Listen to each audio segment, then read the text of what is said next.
Halo sahabat kebenaran, jumpa lagi dengan saya Hasan Karman yang setiap minggu setia mengunjungi Anda pukul 3 sore sampai pukul 4 sore di akun Facebook yang sedang Anda saksikan ini. Seperti yang Anda ketahui bahwa program kita ini berjudul Belilah Kebenaran dan Jangan Menjualnya.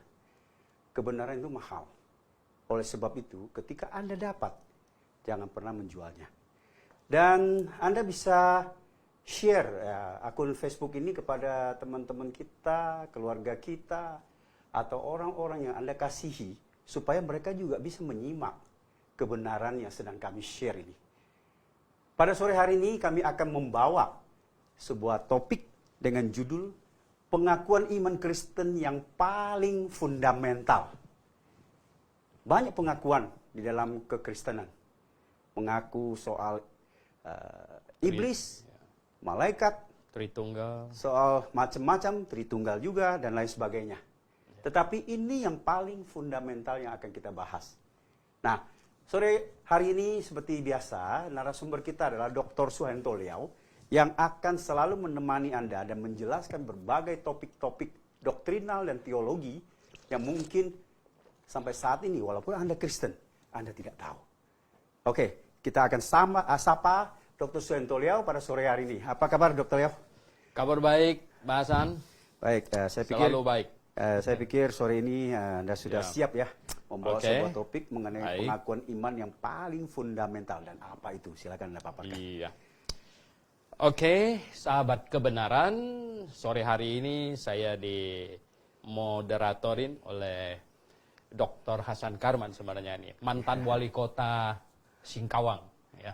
Jadi minggu yang lalu dengan Bapak Brigjen Soeharto Lebang.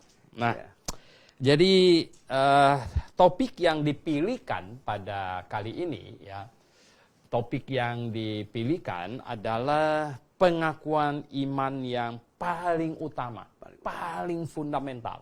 Apa itu sebenarnya? Nah, sahabat kebenaran, pengakuan iman kekristen yang paling dasar, paling fundamental sebenarnya adalah bahwa Alkitab, dari kitab Kejadian sampai kitab Wahyu, 66 kitab adalah satu-satunya firman Tuhan. Adalah satu-satunya firman Tuhan. Nah, jika pengakuan iman ini tidak difahami dengan baik, malah kacau, atau pengakuan iman satu ini gagal gitu, sebenarnya pengakuan iman yang lain-lain itu akan bertumbangan. Karena semua pengakuan iman yang lain, Tritunggal lah, Yesus Juru Selamat satu-satunya lah, ya, dan lain-lain sebagainya, itu semuanya ditumpukan di atas Alkitab. Jadi di atas pengakuan iman, Alkitab satu-satunya firman Tuhan. Bayangkan jikalau Alkitab bukan satu-satunya firman Tuhan, malah merupakan salah satu firman Tuhan.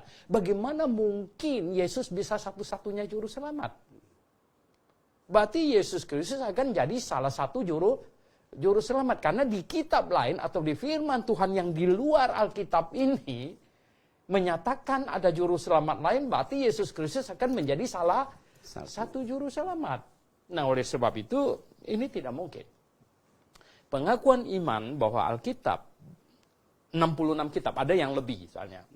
Artinya Alkitab 66 kitab, yaitu Perjanjian Lama 39 kitab dan Perjanjian Baru 27 kitab. Ini satu-satunya firman Tuhan. Nah, yang ada di tangan kita ini sebenarnya adalah Alkitab terjemahan yang saya pegang ini, yang diterjemahkan oleh Lembaga Alkitab Indonesia. Yang kita lihat tidak ada salah dan bahasa aslinya, itu adalah Perjanjian Lama Masoretic Text. Kemudian Perjanjian Baru Textus Receptus.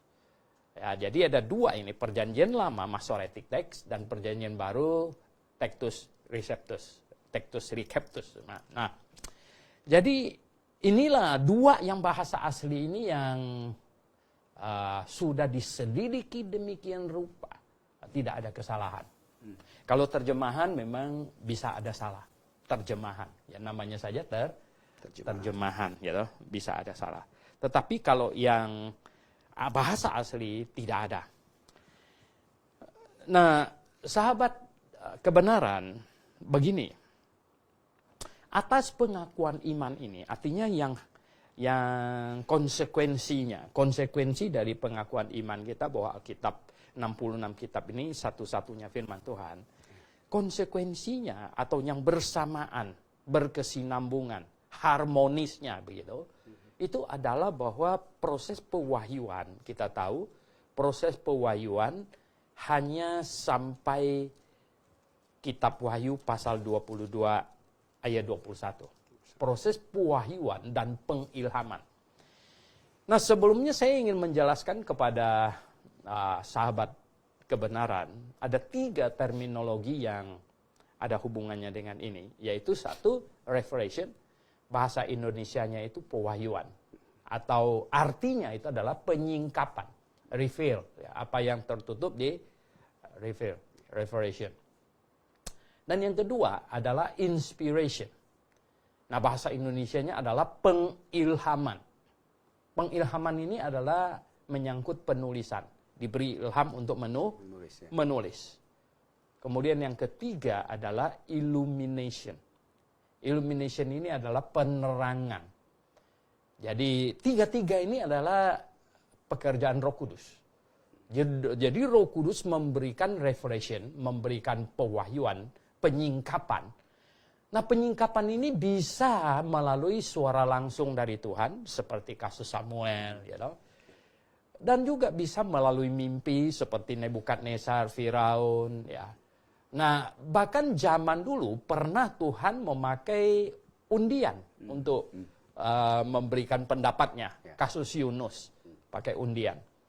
Dan kemudian zaman keimamatan Harun, itu baju efodnya Harun, yang di depan dadanya ada 12 suku, nama 12 suku, kemudian ada kantong.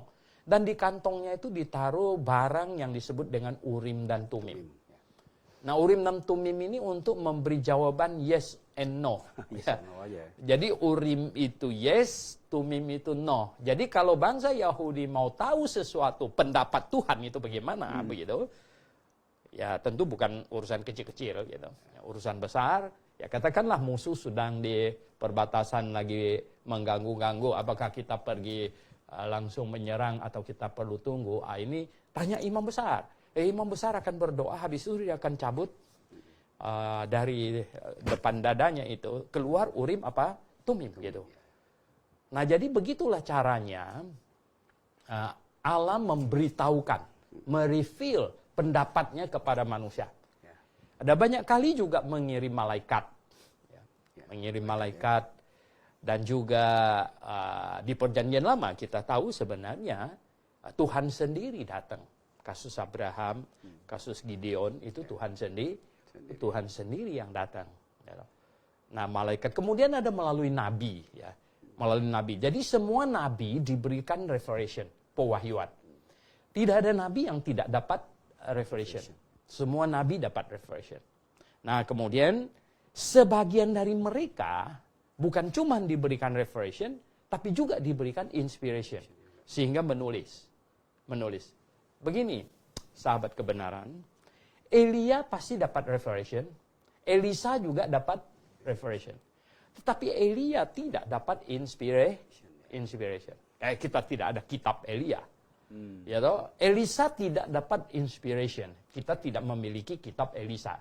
Tapi Elia dapat revelation. Nah, ini dulu ya. Nah, saya melihat belakangan ini di sebagian kekristenan, ini iblis masuk mengacau-ngacaukan istilah. Wah, dia bilang kemarin dia dapat wahyu, kita bingung ini dia jadi nabi atau apa gitu kan. Ini aneh sekali gitu. Ya hanya nabi, ya mereka yang dapat revelation. Kemudian nabi-nabi yang dapat inspiration, Nabi Yeremia, Nabi Yesaya, ya, Nabi Hosea, mereka selain mendapatkan revelation, mereka juga mendapat inspiration. Sehingga di tangan kita hari ini ada kitab hasil tulisan mereka. Nah, sahabat kebenaran yang saya kasih dalam Tuhan, kemudian begini. Setelah Tuhan memberikan revelation dan inspiration, itu ketika sampai kitab Wahyu 22 ayat 21, itu adalah revelation terakhir dan inspiration terakhir. Ya, jadi Wahyu sampai pasal 22 ayat 21, ya, itu adalah revelation terakhir dan inspiration terakhir. Nah, hadis itu ditutup. Nah, pengakuan iman demikian, artinya keyakinan iman yang demikian, pengajaran yang demikian atau doktrin yang demikian, inilah yang harmonis dengan pengakuan iman bahwa Alkitab adalah satu-satunya firman Tuhan. Ya, sebab kalau sesudah kitab Wahyu 22 ayat 21, Tuhan masih tetap turunkan wahyu lagi. Apalagi kalau memberikan inspiration petulisan, maka Alkitab mustahil satu-satunya firman Tuhan. Ya, mustahil. Nah, jadi kita berkata bahwa Alkitab adalah satu-satunya firman Tuhan, dan berhubungan dengan itu, maka diyakini bahwa proses pewahyuan sampai kitab Wahyu pasal 22 ayat 21 itu penghabisan. Dan selanjutnya Roh Kudus bekerja. Yang nomor 3 tadi apa? Illumination. Nah, illumination itu adalah kerja Roh Kudus menolong manusia untuk memahami apa yang sudah dia revealkan dan apa yang dia inspirekan itu. Ya. Sehingga kita bisa mengerti. Itu tentu ya, dia akan memimpin orang yang cinta kebenaran. Yang mencari Allah, yang mencari kebenaran, Roh Kudus akan memimpinnya untuk mendapatkan Alkitab, dan supaya dia sangat rindu membaca Alkitab, dan Roh Kudus akan membantunya untuk memahami. Ya. Nah, Roh Kudus akan mempertemukan dia dengan manusia-manusia, orang-orang yang lebih tahu duluan. Ya kan, murid mengajar murid. Generasi demi generasi. Tuhan perintahkan kepada rasul-rasul, pergilah jadikanlah sekalian bangsa muridku. Jadi rasul-rasul yang pertama, Tuhan kemudian memberi mereka revelation lagi, ya toh, dan memberi inspiration kepada sebagiannya, sehingga sebagiannya menuliskannya. Kita bilang begini, semua rasul dapat revelation, pasti, ya toh. Tetapi tidak semua rasul dapat inspiration. Jadi gini, ya, Matius dapat revelation dan inspiration. Ya toh? Filipus tidak. Filipus hanya dapat revelation tetapi tidak ada inspiration, sehingga kita tidak ada kitab Filipus. Ya toh? Nah, Paulus dapat revelation dan inspiration banyak, sehingga dia menuliskannya. Nah, ketika semuanya revelation dan inspiration sampai kitab Wahyu pasal terakhir, ayat terakhir, Tuhan tutup. Dan Roh Kudus sekarang bekerja menerangi hati orang yang mencari kebenaran, karena kebenaran sudah dia sediakan di sini. Sudah dibakukan, ya. Dipatenkan, disegel di sini. Jadi semua orang yang mau cari kebenaran, carilah di sini, gitu. Nah, jadi sahabat kebenaran, setelah Alkitab ini selesai sebenarnya, mantap begitu, semua gereja, termasuk gereja yang di Yerusalem loh, harus sesuai dengan ini. Artinya gini, dinilai kembali dengan Alkitab yang sudah selesai ini. Dinilai kembali. Artinya begini, jemaat yang di Yerusalem bukanlah jemaat yang paling benar. Karena jemaat itu setat, belum ada buku manualnya. Ya. Jadi belum ada buku manualnya, mereka masih bertanya-tanya, masih boleh makan darah, enggak, dan lain sebagainya. Sehingga terjadilah sidang di Yerusalem yang Kisah Rasul pasal 15 itu. Ya, Petrus sampai Kisah Rasul pasal 10 masih belum berani makan babi kecap dia. Masih enggak. kalau bukan Tuhan 3 kali turunkan penglihatan untuk dia nggak berangkat ke rumahnya Cornelius itu. Ya. Nah, jadi jemaat pertama yang di Yerusalem itu bukanlah jemaat yang paling benar. Karena manualnya belum selesai, lagi sedang dibikin. Oleh sebab itu setelah manual ini selesai, ini buku petunjuk untuk berjemaat semuanya beres untuk kekristenan sepanjang masa, maka semua gereja harus ke sini. Ya, dan sebuah gereja dinilai benar atau salah gitu, bukan pakai perasaan kita dan bukan pakai mimpi dan lain-lain sebagainya lagi, tetapi memakai ini. Sekali lagi, termasuk gereja yang di Yerusalem gitu, harus dinilai pakai ini gitu. Karena gereja itu disetat sebelum ada buku manualnya. Nah, Tuhan pulang ke sorga, sedangkan kitab perjanjian lama ada saat itu, tetapi itu adalah standar manual untuk sistem ibadah simbolik, ritualistik dan jasmania. Sudah tidak cocok lagi untuk justru karena Petrus belum mendapat instruksi yang sangat mantap, dia masih tidak berani makan itu babi, karena dia masih ikut yang perjanjian lama begitu. Karena yang perjanjian baru sedang disusun oleh Tuhan. Nah, sekarang setelah semuanya selesai di tangan kita, maka itu semua harus dinilai pakai Alkitab. Nah, Bapak Ibu sahabat kebenaran, saya ingin katakan bahwa salah satu perjuangan iblis melawan Tuhan, melawan kekristenan kalau kita persempit, itu adalah apa? Itu adalah membawa manusia, membawa orang Kristen untuk keluar dari konsep Alkitab satu-satunya firman Tuhan. Keluar dari itu. Untuk keluar dari bahwa hanya 66 kitab inilah yang diinspirasikan oleh Tuhan. Macam-macam, ya, menyeret kekristenan untuk ikut tradisi. Wah, tradisi ini. Wah, tradisi. Siapa bisa pasti tradisi itu terpelihara dengan baik? Tradisi tidak diinspirasikan, tidak digait, tidak dijaga gitu. Ya, macam-macam ya. Tradisi satu bangsa, tradisi satu suku, tradisi orang-orang di satu wilayah itu berbeda. Ya, jadi iblis mau menyeret manusia keluar dari tradisi, keluar dari Alkitab ke tradisi ya, untuk memasukkan tradisi sebenarnya sebagai salah satu otoritas mendampingi Alkitab katanya. Ini. Nah, kemudian macam-macam. Ada pemimpin gereja membuat konsili. Wah, mereka sidang ini, sidang itu, sidang sinode. Akhirnya menciptakan sebuah istilahnya ini sekarang anggaran dasar. Wah, ya no, anggaran dasar hasil rapat tahunan sinode, entah itu periode zaman dulu disebut konsili. Ya, konsili.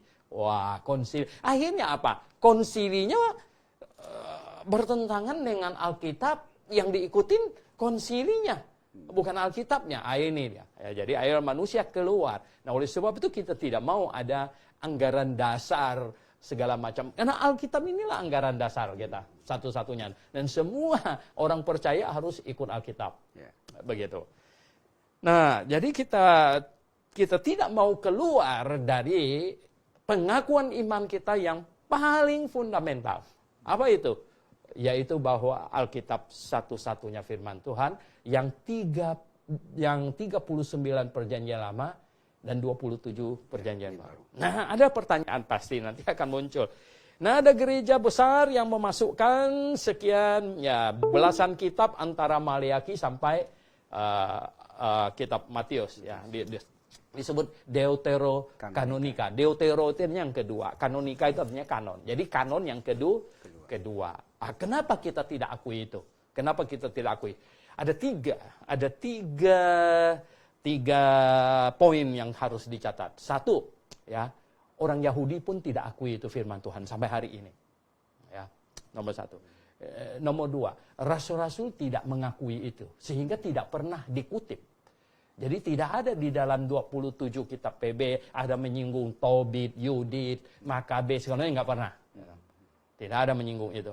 Nah, yang Yang ketiga, sebenarnya yang paling penting yang ketiga itu adalah bahwa Tuhan Yesus sendiri berkata.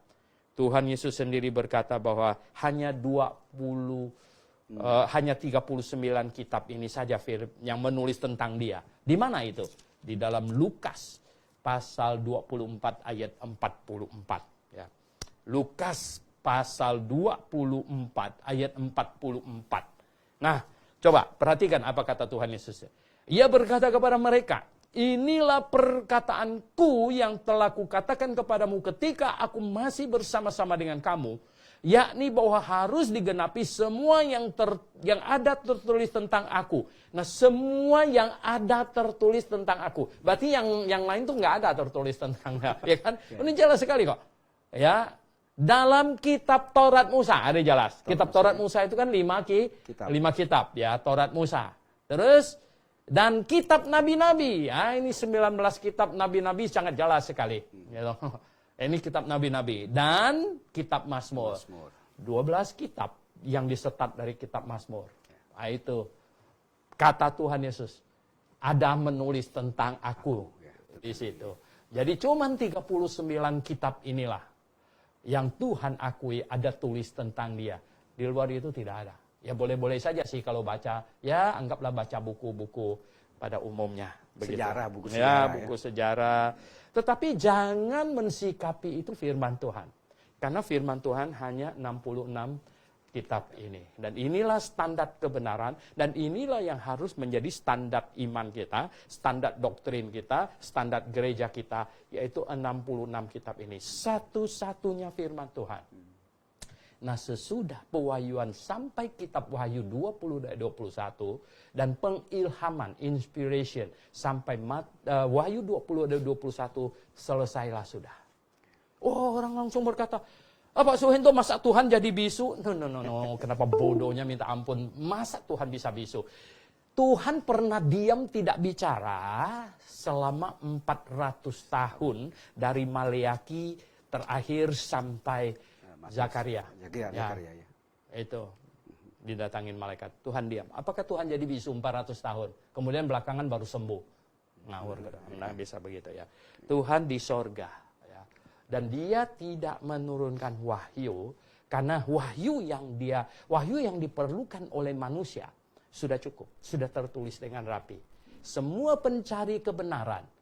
Jangan cari di lembah, di gunung, di gua, dan lain sebagainya. Carilah di dalam Alkitab. Ya. Semua pencari kebenaran, semua pencinta kebenaran, carilah kebenaran di dalam Alkitab. Itu maksud Tuhan begitu. Ya, oleh sebab itu, nah sekali lagi kita lihat ya, yang penting sekali adalah apa? Pengakuan iman kekristenan yang paling fundamental,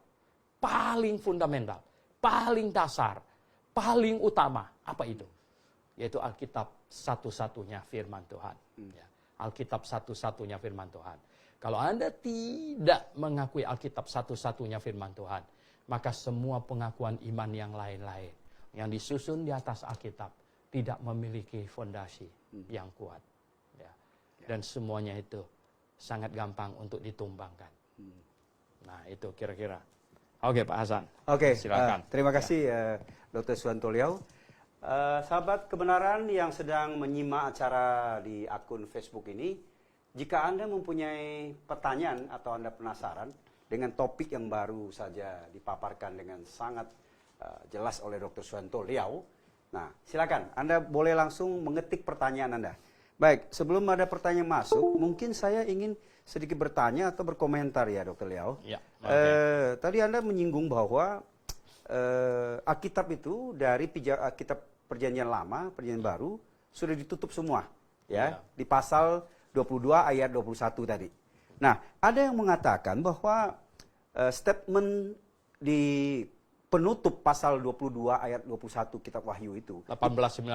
Jadi ayat 18-19 di Wahyu 22 itu katanya itu adalah hanya khusus untuk kitab Wahyu, bukan untuk kitab-kitab lainnya.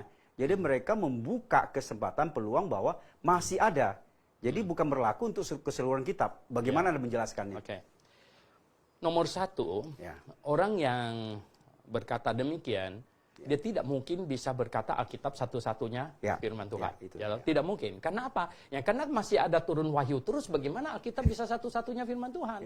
Itu sudah tidak mungkin. Ya toh? Nah, ini dulu.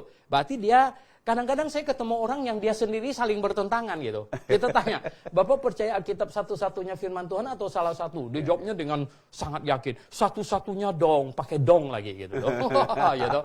Tetapi kemudian dia berkata ada firman Tuhan lagi di tempat yang lain begitu. Lalu dongnya tadi bagaimana ini? Nah, jadi sebenarnya kalau dia percaya bahwa penutup yang di dalam Wahyu pasal 22 ayat 18-19 itu hanya menutup kitab Wahyu, artinya sekarang masih tetap turun Wahyu di luar Alkitab. Itu dia tidak mungkin percaya Alkitab satu-satunya firman Tuhan. Berarti masih ada ya, terus ya. Nomor 2. Bagaimana mungkin, ya toh, ini hanya tutup kitab Wahyu, berarti, ya toh, kitab yang lain boleh ditambah. Itu kan mustahil, ya toh. Jadi gini, kitab Wahyunya tidak boleh ditambah. Loh, kitab Romanya kok boleh ditambah? Lalu kitab yang lain-lainnya mana? Nomor 2, ya. Itu mustahil. Dan nomor 3, begini. Banyak orang Kristen bahkan tidak tahu mengapa 27 kitab ini bisa masuk. Ya. 27 kitab ini bisa masuk. Nomor 1, syaratnya ditulis oleh Rasul. Nomor 2, syaratnya yang kedua itu adalah tulisan itu di-backup oleh Rasul. Jadi gini, Injil Lukas dan Injil Markus bukan ditulis oleh Rasul, tapi di-backup oleh Rasul. Nah, kalau kita baca Injil Lukas, pasal 1 ayat 1, 2, 3-nya itu semua, kita dapatkan bahwa Lukas hanya mencatat, tetapi informasinya, bahannya dari para saksi mata. Itu artinya para rasul. Markus bukan rasul. Tetapi kalau kita baca di dalam surat Petrus, pada waktu Petrus sudah tua, Markus itu bersama dengan dia. Jadi semua yang Markus tulis sebenarnya itu adalah semua informasi dari Petrus. Dan kemudian yang tadi ya ditulis oleh Rasul, dan yang kedua di-backup oleh Rasul, dan yang ketiga adalah di-proofread oleh Rasul. Artinya gini, kitab itu sudah beredar selagi masih ada Rasul yang hidup. Ya, selagi masih ada Rasul yang hidup. Jadi sudah diketahui oleh para Rasul saksi hidup itu ya. Dan mereka tidak berkata bahwa ini salah. Ya, itu berarti itu diinspirasikan. Nah, itu antara lain adalah surat Yakobus dan surat Yudas. Dua ini. Nah, sesudah itu semuanya latar belakang Rasul. Nah, begini. Kitab Wahyu ini ditulis oleh Rasul Yohanes. Diwahyukan kepada Yohanes, dan Yohanes diinspirasikan dia tulis. Habis Yohanes tulis ini, dia meninggal. Dia mati. Nah, sekarang kalau ada turun Wahyu, siapa yang bisa memberi approve bahwa itu dari Tuhan? Orang itu sudah meninggal, semuanya sudah tidak ada. Artinya tidak ada satu orang Rasul pun sekarang yang bisa memberi approve. Ya toh? Si siapa? Ya toh? Si A. Oh, dia bilang dia dapat wahyu bernubuat. Tidak bisa cross check lagi. Tidak bisa. Bukan, tidak ada yang punya otoritas. Ya kan? Rasul lah yang sebenarnya yang punya otoritas untuk memberi stempel bahwa ini benar gitu loh ya. Nah, kalau sudah tidak ada rasul lagi, siapa yang bisa memberi stempel bahwa itu benar? Dalam sejarah kan banyak, ya toh. Mr. M bilang dia dapat wahyu, ya enggak? Nah, akhirnya gimana? Mr. J, ya know? Joseph Smith, ya know? Mrs. Ellen, ya enggak? Semua bilang dapat wahyu. Nah, sekarang siapa bisa memberi approve bahwa itu betul dari Tuhan? Tidak ada lagi. Tidak ada. Berarti sia-sia keyakinan kita yang fundamental tidak ada. Gitu. Betul, tidak ada lagi. Tidak ada orang yang bisa memberi approve bahwa itu betul dari Tuhan. Maka itu, ini rasul terakhir yang menutup. Ya, terakhir. Rasul terakhir, wahyu terakhir, selesai. Oke, baik. Baik, sahabat kebenaran, sebentar kita break karena ada satu informasi yang perlu Anda ketahui. Setelah itu kami akan kembali lagi dengan menjawab pertanyaan yang sudah masuk. Ya, harap Anda sabar, silakan.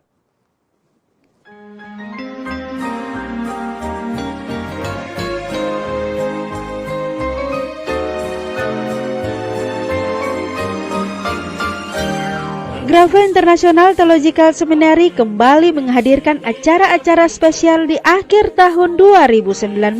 Pada tanggal 9 November, seminar tentang keluarga oleh Dr. Liao.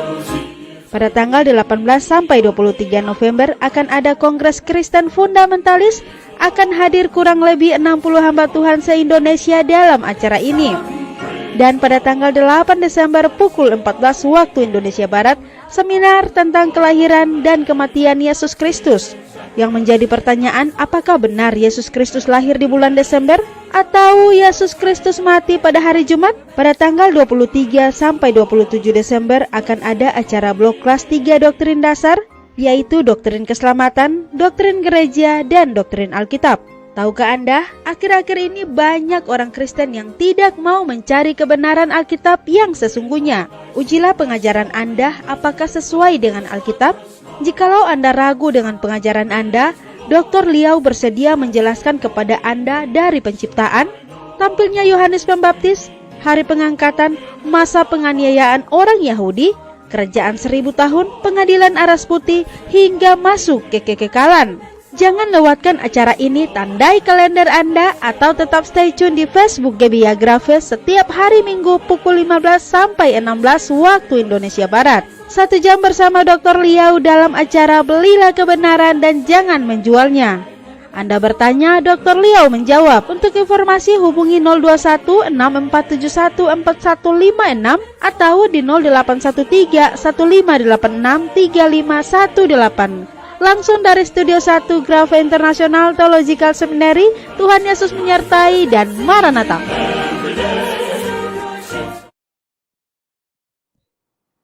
Sahabat kebenaran, kita kembali lagi dan sekarang Dr. Suyanto Liau akan menjawab pertanyaan-pertanyaan yang sudah masuk ya. Dan tentunya ini akan sangat menarik. Silakan simak dan masih ada kesempatan Anda men-share ya, tayangan langsung ini kepada sahabat Anda, keluarga Anda, atau orang-orang yang Anda kasihi, yang ingin Anda ajak untuk mengetahui kebenaran ini. Baik, Dr. Liau, ini pertama-pertama yang masuk ke dalam akun kita ini, dari Pak Lawrence Napitupulu, pertanyaan begini, Selamat siang Pak, maksud Injil Yohanes pasal 21 ayat 25 itu apa ya Pak? Terima kasih. Mungkin saya bacakan ya, baik. Ayatnya dari Yohanes pasal 21, 25 ayatnya. Masih banyak hal-hal lain lagi yang diperbuat oleh Yesus. Tetapi jikalau semuanya itu harus dituliskan satu persatu, maka agaknya dunia ini tidak dapat memuat semua kitab yang harus ditulis itu. Iya. Nah, kira-kira mungkin pertanyaannya, Dr. Liau mengatakan bahwa tidak ada lagi wahyu di luar Alkitab ini. Nah, kalau yang itu gimana? Gitu. Silakan. Kalau kita cermatin apa yang dimaksudkan oleh penulisnya, yaitu Yohanes, masih ada banyak hal-hal lain lagi yang diperbuat oleh Yesus. Maksudnya gini, pembaca kitabnya yang dia tulis ini, Injil Yohanes ini, jangan berpikir bahwa Tuhan Yesus hanya berbuat yang cuma 230 lembar ini gitu. Artinya itu masih banyak lagi gitu yang diperbuat oleh Tuhan Yesus gitu. Bahkan ya saking banyaknya di sini ya. Tetapi jikalau semuanya itu harus dituliskan satu persatu, ya toh, maka agaknya dunia ini tidak dapat memuat semua kitab yang harus ditulis itu. Wah, orang bertanya, kok dunia ini tidak muat? Bagaimana ini? Oh iya, kalau kita bilang bahwa dia adalah pencipta semua bintang dan semua planet ditulis satu-satu gitu, ya toh, dan bulan dan semuanya ditulis satu-satu, agaknya dunia ini tidak memuat kitab itu. Nah, jadi maksud Yohanes itu adalah bahwa yang dia tulis ini, yang Injil Yohanes ini hanyalah satu bagian kecil saja dari apa yang Tuhan Yesus perbuat. Tetapi dia tidak bermaksudkan sesudah ini akan turun banyak wahyu lagi begitu. Untuk memberitahukan semua itu. Karena tidak ada kegunaannya. Dan toh itu sudah terjadi ya. Sudah bukan terjadi. Kejadian baru atau pewahyuan baru. Ya? Betul. Ya toh? Nah makanya seperti keadaan pengetahuan planet dan bintang segala macam, biarlah ilmuwan untuk menggalinya, ya toh? Menggalinya dan mempelajari. Nah jadi lihat di sini, masih banyak hal-hal lain lagi yang diperbuat oleh Yesus, ya betul ya. Tetapi jikalau semuanya itu harus ditulis satu persatu, wow, ya maka agaknya dunia ini tidak dapat memuat semua kitab yang harus ditulis itu. Ini tidak mengatakan bahwa ada kitab lain loh gitu. Ya, tidak mengatakan dan tidak mengatakan akan turunkan kitab lain lagi atau memberikan wahyu. Yohanes hanya berkata bahwa sebenarnya sangat banyak yang diperbuat oleh Tuhan Yesus. Jadi saya tuliskan ini, tujuannya ini hanya ini nih. Ayat pasal 20 ayat 30 dan 31 ini, nah, memang masih banyak tanda lain yang dibuat Yesus di depan mata murid-muridnya yang tidak tercatat dalam kitab ini. Bahkan yang mujizat saja banyak tidak tercatat. Tetapi semua yang tercantum di sini telah dicatat. Tujuannya disebut supaya kamu percaya bahwa Yesus adalah Mesias, Anak Allah, dan supaya kamu oleh imanmu memperoleh hidup dalam namanya. Jadi semua yang dicatat ini hanyalah untuk meyakinkan kita bahwa Dia adalah Mesias, Juru Selamat. Bukan ilmu pengetahuan perbintangan dan lain sebagainya. Bukan gitu. Oke, clear. Saya Ya. pikir banyak hal orang hanya untuk mencari-cari alasan dengan mengambil sepotong-sepotong untuk membackup, mendukung pendapatnya. Betul. Ya. Baik, oke, kita lanjut dengan satu pertanyaan lagi. Ini mengenai Deuterokanonika yang tadi sempat disinggung secara singkat. Ya. Ini berasal dari Pak Tantio Prasetya. Iya. Pak, sebenarnya kitab Deuterokanonika itu sudah ada sejak awal atau ditetapkan konsili abad 8? Konsili abad belasan, abad ke-18-an gitu maksudnya ya. Ya. Kemudian kitab yang dicetak Erasmus itu apakah ada Deuterokanonika? Oh, ya mungkin satu-satunya ya. Satu-satu ya. Sebenarnya yang Deuterokanonika itu adalah kitab-kitab yang muncul antara Maleaki dan Matius. Itu masa itu. Ya. Nah, kenapa disebut? Sebenarnya dulunya disebut apokripa. Apokripa itu apokrip itu artinya menyusup masuk. Ya. Jadi kitab-kitab ini yang mencoba mau menyusup masuk ke dalam kanon. Nah, oleh Yahudi itu disingkirkan. Ya. Sebenarnya sudah ada. Bahkan ini juga diterjemahkan ke dalam Septuaginta. Ya. Maaf, sebelum Anda lanjut, apakah orang Yahudi mengakui Deuterokanonika itu sebagai bagian dari firman Tuhan? Tidak ya. Sampai hari ini. Jadi mereka hanya dari kitab Kejadian, Genesis, sampai ke Maleaki. Betul. Nah, cuman mereka punya susunan agak berbeda dari kita. Ya. Mereka punya dari Kejadian sampai Tawarik. Karena begini, kita punya itu adalah Taurat, Nabium, Ketubim. Nah, punya mereka disusunnya Taurat, Nabium, Ketubim. Tapi kontennya sama? Sama, persis sama. Ya. Terus ada lagi Ibu tambahkan? Jadi sebenarnya itu Deuterokanonika dulu disebut apokripa itu memang masa itu, cuman ya oleh orang Yahudi juga tidak dikategorikan itu firman Tuhan. Dan tadi kita lihat jelas-jelas itu bukan firman Tuhan. Tuhan Yesus mengatakan gitu. Nah, cuman ya banyak yang berargumentasi bahwa itu diterjemahkan ke dalam Septuaginta, artinya diterjemahkan dari bahasa Ibrani ke bahasa Yunani. Oh, nggak apa-apa, karena gini, penerjemahan Septuaginta itu atas instruksi dari Alexander gitu. Ya, jadi gini, ya zaman itu kan sedikit sekali bacaan, ya toh. Ya itu kalau diterjemahkan bisa menjadi bacaannya, nggak apa-apa lah, ya toh. Ya, cuman bukan firman Tuhan begitu. Nah, jadi sudah ada memang itu lama sudah ada. Nah, terus mengenai pencetakannya, kemudian kitab yang dicetak Erasmus itu, apakah ada Deuterokanonikanya? Erasmus kan mencetak ya? Ya. Apa waktu itu sudah ada? Tidak. Sudah ada juga ya waktu Erasmus. Keberadaannya sudah ada ya? Sudah ada. Tapi kitab Erasmus kelihatannya tidak memasukkan itu ya? TR itu kan hanya bahasa Yunaninya. Ya. Yaitu yang dari Injil Matius sampai kitab Wahyu itu. Baik. Oke, jadi clear.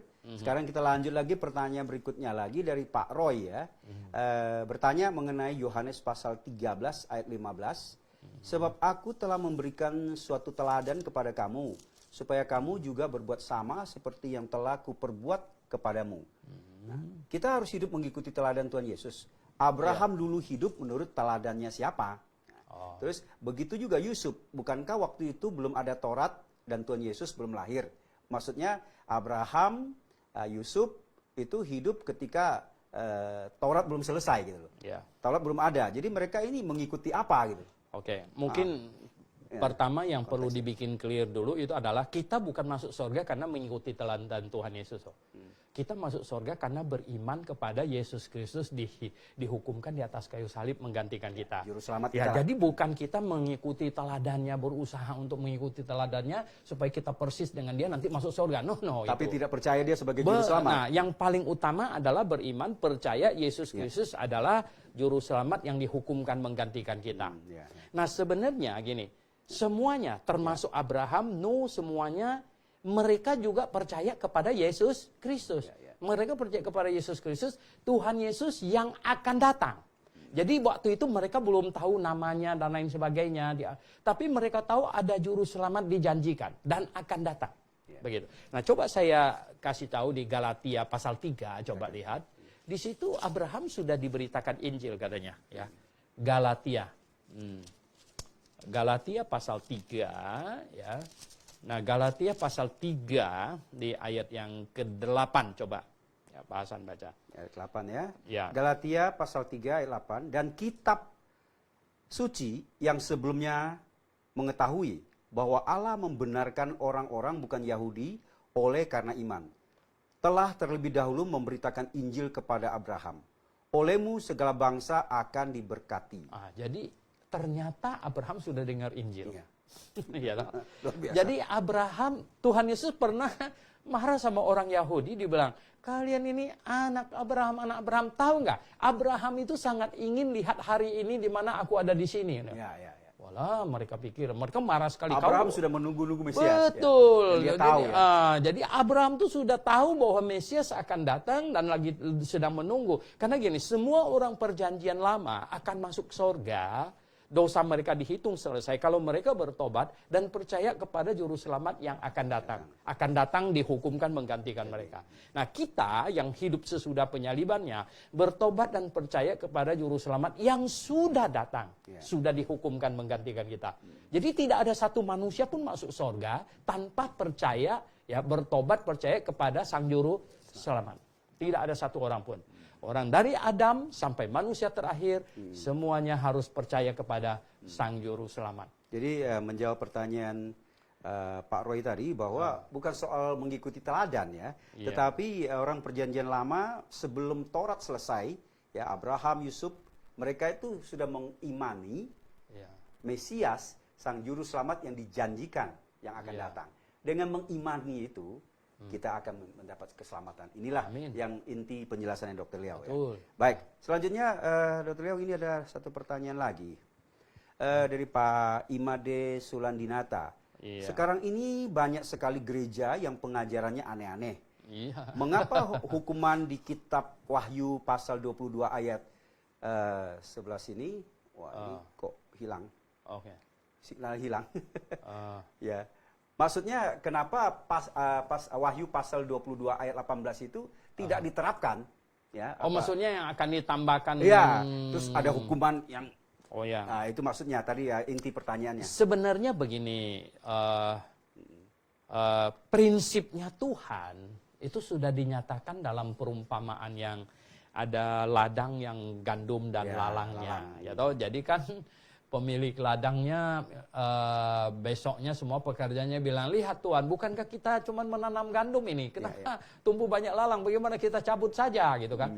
Apa kata Tuannya? Oh jangan, katanya ya. Biarkanlah mereka tumbuh bersama-sama, nanti sampai hari penuaian. Ya, jadi sekarang ini kelihatannya gini. Ini ajaran sesat sampai kepada puncak-puncaknya, saya katakan ya. Oh banyak sekali, hati-hati ya, sahabat kebenaran gitu. Yang paling bahaya justru adalah yang apa? Hampir-hampir benar. Hampir benar. Hampir benar. Hampir saja benar. Hampir benar gitu. Banyak orang hanya sampai di pintu sorga tapi nggak masuk gitu. Waduh, itu sangat bahaya sekali. Sampai di pintu sorga dan tidak masuk. Oleh sebab itu, saya ingin katakan bahwa cermatilah apa yang engkau imani itu. Ya. Cermati apa yang engkau imani itu. Pengajarannya seperti apa. Nah, banyak orang dikacaukan. Orang Kristen bahkan dikacaukan. Tahu nggak dikacaukan apa? Sekarang ini dengan adanya medsos, mereka pass itu apa namanya itu pengajaran kebajikan, moral segala macam, inspirasi kebaikan segala macam. Orang Kristen yang tanggung-tanggung jadi terkecohkan sepertinya masuk surga melalui kita berbuat baik begitu. No, tidak ada satu manusia yang berbuat baik pun masuk surga. Tidak ada, ya toh. Jadi bukan orang baik masuk surga, orang benar masuk surga. Ini camkan ini perkataan saya. Yang masuk surga itu bukan orang baik, ya. Yang masuk surga itu orang benar gitu. Apa beda baik dengan benar? Baik itu moral. Benar itu adalah apa? Benar itu saya dibenarkan. Saya bukan benar sendiri, saya dibenarkan. Bagaimana cara dibenarkan? Saya orang berdosa, ya. Yesus dihukumkan menggantikan saya. Jadi saya punya dosa selesai karena Yesus menggantikan saya. Saya menjadi orang benar gitu. Oke. Saya akan lanjut dengan satu pertanyaan, mungkin ini ya sering kita dengar ya Dr. Liao. Apa yang tadi disingkapkan, diucapkan, dijelaskan, kadang-kadang menurut orang tertentu dikiranya kita ini atau apa yang Dr. Liao jelaskan itu fanatik atau sombong. Mengklaim Alkitab itu adalah firman satu-satunya. Ya, adalah firman, mengklaim kebenaran lah. Nah, apakah pertanyaan ini pernah Anda dengar dan bagaimana menjelaskannya bahwa Anda dituding atau orang yang percaya Alkitab satu-satunya firman Tuhan itu sebagai orang yang sombong dan fanatik? Apakah tidak ada kebenaran di luar Alkitab gitu? Sebenarnya ini masalah ini ya. Ini masalah sebenarnya sangat pelik sekali begini ya. Konsep dunia tentang sombong dulu dengan tegas pada kebenaran ini dua hal yang sangat perlu dibereskan dulu. Tahu nggak apa masalahnya? Ya. Masalahnya adalah begini, ketika saya ngotot berkata bahwa tutup cangkir saya ini hitam, gitu ya. Nah, orang-orang yang berpendapat bahwa ini agak abu-abu, coklat segala macam, dia tidak boleh berkata bahwa saya ini terlalu sombong mengatakan ini hitam. Ya karena memang ini hitam. Ini hitam. Begitu, ya. Jadi memang hitam kok. Ya memang hitam kok. Ya. Jadi begini ya. Ketika saya berkata Alkitab satu-satunya firman Tuhan, apanya yang sombong? Ya. Karena memang saya yakini, anggaplah saya yang meyakini bahwa Alkitab ini satu-satunya firman Tuhan, ya toh. Ini apanya yang sombong, ya toh. Yang penting yang Tuhan tidak mau kita itu apa? Memaksa orang untuk percaya ikut kita, gitu, ya toh. Kita kan ketika kita mengatakan begini, orang lain boleh ini boleh mencecar kita dengan berbagai pertanyaan. Buktikan bahwa Alkitab satu-satunya firman Tuhan misalnya dan lain sebagainya. Ya toh. Ini mungkin minggu depan kita bisa membahas ini lagi ya. Betul ya toh. Jadi saya pikir sahabat kebenaran Dr. Suwanto Liao atau mungkin juga apa yang diajarkan bukan mengklaim ya, tetapi maksudnya adalah untuk menyatakan kebenaran. Anda sudah mendengarnya langsung ya. Baik, kita ada satu pertanyaan lagi dari Pak Kristanto ya. Paulus menulis di dalam 1 Korintus pasal 9 ayat 27, dia masih was-was ditolak Tuhan. Tapi di buku Papa, gimana nih? 1 Korintus. Ini Facebooknya lagi tidak ini. 1 Korintus 9 ayat 27. Coba. Tetapi aku melatih tubuhku dan menguasai seluruhnya supaya sesudah memberitakan Injil kepada orang lain, jangan aku sendiri ditolak, katanya ya loh. Iya. Ini baik sekali ini ya. Baik sekali ya. Oke. Mungkin mengenai ayat ini silakan dijelaskan dulu ya. Sebenarnya begini. Banyak orang tanya saya, apakah orang yang sudah diselamatkan masih bisa nggak ini ya menyimpang? Nah mungkin kita perlu baca di 1 Yohanes pasal 5. 1 Yohanes pasal 5 ya. 1 Yohanes ya pasal yang ke-5 ayat 16. Coba Pak Hasan baca 1 Yohanes. 1 Yohanes pasal 5 ayat yang ke-16. 16 ya. Oke. Kalau ada seorang melihat saudaranya berbuat dosa yaitu dosa yang tidak mendatangkan maut, hendaklah ia berdoa kepada Allah, dan Dia akan memberikan hidup kepadanya, yaitu mereka yang berbuat dosa yang tidak mendatangkan maut. Ada dosa yang mendatangkan maut. Tentang itu tidak kukatakan bahwa ia harus berdoa. Iya. Nah di 1 Yohanes 5 ayat 16 ada dua macam dosa. Satu dosa yang tidak mendatangkan maut, satu dosa yang mendatangkan maut. Nah masalahnya apa? Apa dosa yang tidak mendatangkan maut? Kelihatannya semua dosa perbuatan sudah tidak mendatangkan maut bagi orang yang sudah lahir baru. Cuman ada satu yang mendatangkan maut. Nah itu dijelaskan di Ibrani pasal 10 ayat 26. Ibrani pasal 10 ayat 26. Ya. Ibrani 10 ayat 26.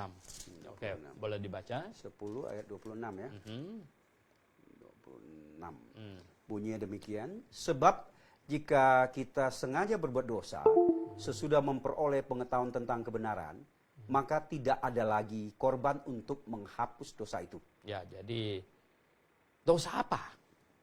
Yang kalau kita berbuat dosa tidak ada lagi korban untuk menghapusnya.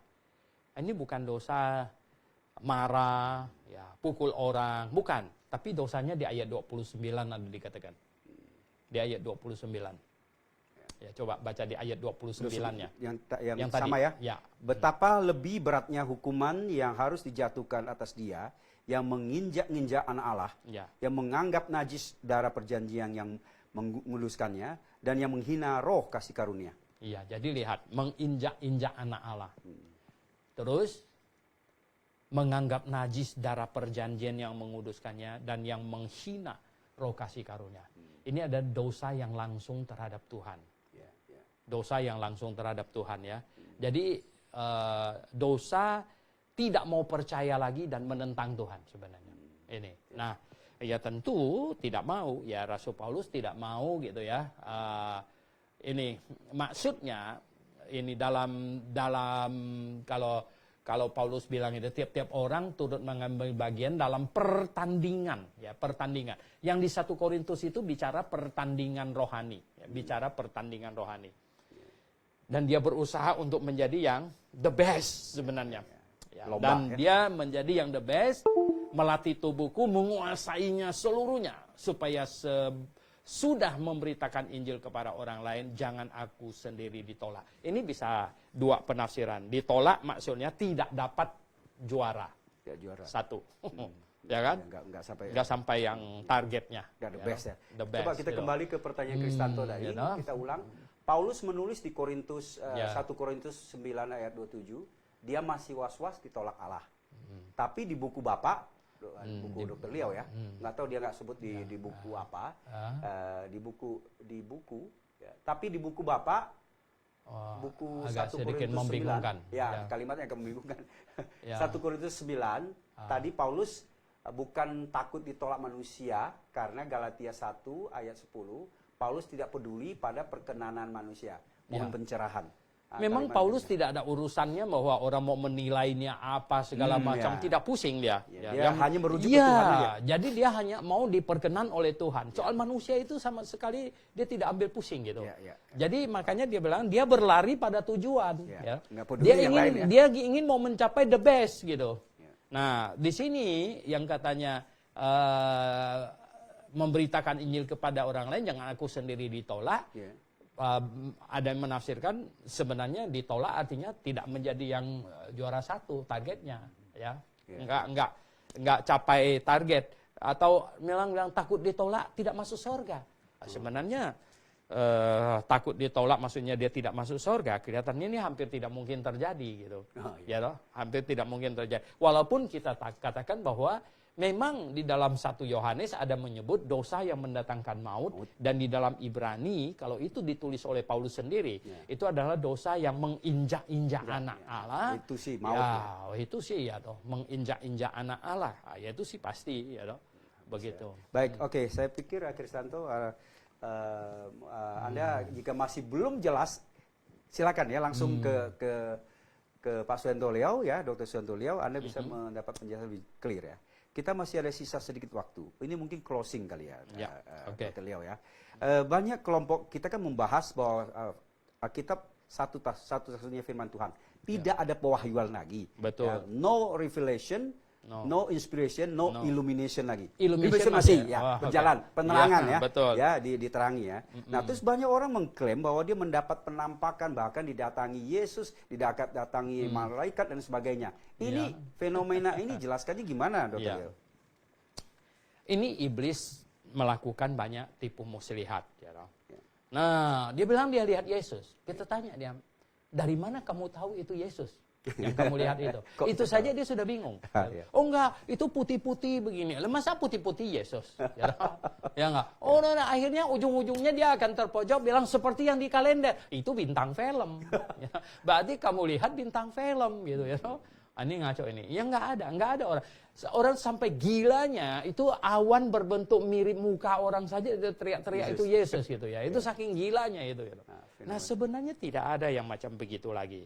Nah ada orang bilang begini, bagaimana Pak Suhento bisa bilang itu mimpi bukan dari Tuhan? Mimpi saya persis loh. Satu malam sebelumnya saya mimpi saya akan ditabrak oleh sepeda motor. Besoknya dan betul-betul saya ditabrak oleh sepeda motor. Bagaimana ini bukan dari Tuhan? Saya bilang iblis juga bisa kasih kamu mimpi, kamu akan ditabrak sepeda motor. Besoknya dia kecokin sepeda motor yang dekat kamu, tabrak kamu. Sehingga mimpinya kelihatannya, kok persis ya? Supaya kamu percaya mimpi, supaya orang Kristen percaya mimpi. Mungkin seperti saya pernah dengar cerita dia mimpi dapat nomor buntut ya. Terus dia pasang dapat pula. Oh iya. Nah, itu dari Tuhan nggak? Oh bukan, itu 100% bukan gitu. Jadi iblis membuat dia sangat percaya mimpi dan mau judi lagi.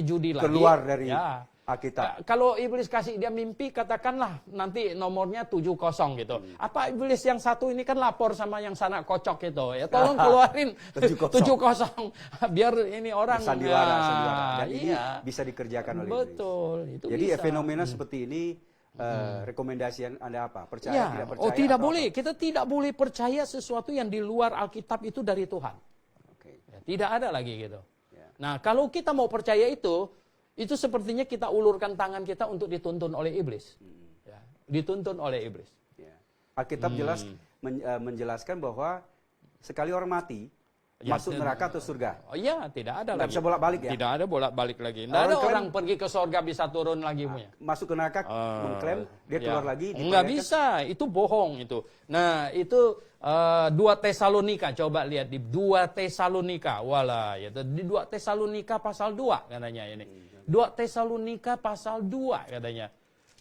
Kalau kita baca di ayat 9, 2 Tesalonika pasal 2 ayat 9 katanya ini.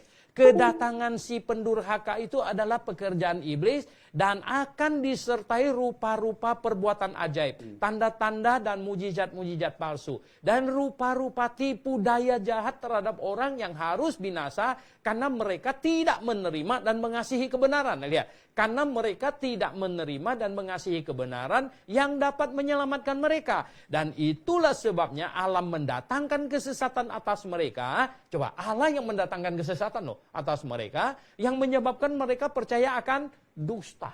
Waduh, hati-hati sahabat kebenaran. Ya. Ini Dr. Leo baru membacakan 2 Tesalonika pasal 2 ayat 9 dan seterusnya. Anda cek ya. Itu warning ya. Kalau Anda masih percaya yang datang ini dengan rupa-rupa mujizat lah, dengan berbagai hal fenomena yang supranatural, Anda masih percaya, padahal ini sudah warning, sudah peringatan keras. Ya. Nah, ujung-ujungnya katanya Allah akan mendatangkan Kesesatan. Dan menyebabkan mereka percaya kepada dusta. Nah, orang sudah ke neraka balik lagi katanya. Itu kan dusta besar itu. sangat senang lagi mereka Iya. percaya itu ya.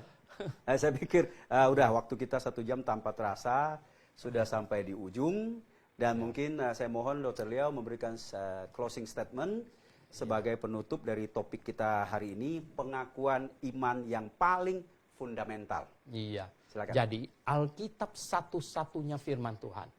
Ini adalah pengakuan iman kekristenan yang paling utama, paling fundamental. Ini kunci sebenarnya. Ini kunci. Ini fondasi ya.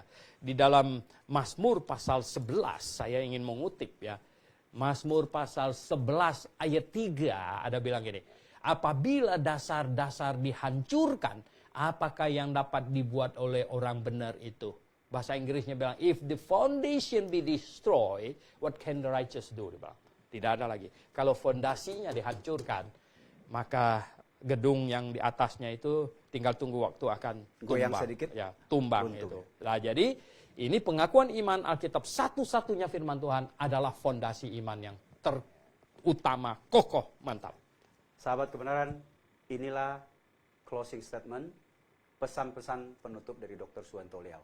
Saya kira Anda sudah menyimaknya dengan baik. Minggu depan, hari Minggu pada saat yang sama, pukul 3 sore sampai pukul 4 sore, kami akan hadir lagi dengan topik-topik yang pasti akan menarik. Sampai ketemu, Maranatha.